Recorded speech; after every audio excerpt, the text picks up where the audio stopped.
Hi, Ahmad. Hey, Christina. I got a question regarding a property. If someone purchased the property in their maiden name and wanted to change it to their married name, how would they go about doing that? Well, that's a really good question, and there's a couple of different responses to this. So first, in order to actually make the change in public records, it's really a simple process. So what's going to have to happen is the person is going to have to create a quitclaim deed from themselves and their maiden name to themselves as their married name, and then the name of their spouse as well. Assuming that the property is their primary residence.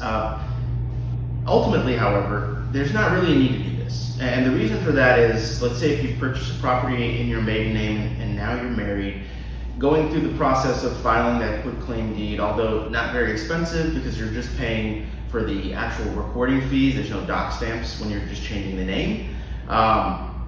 Even though the cost of it is relatively inexpensive, it can be time consuming and you may have to go to the court and actually wait in line and submit everything if you don't have access to an electronic filing system.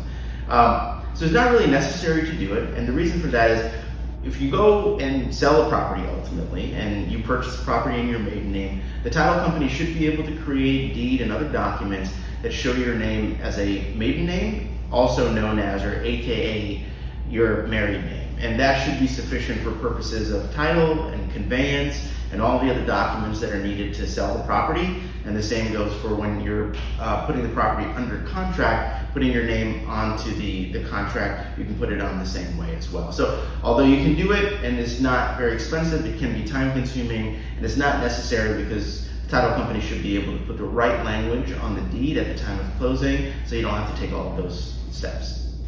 Oh, okay. All right, well, that's easy enough. Thank you. Not a problem.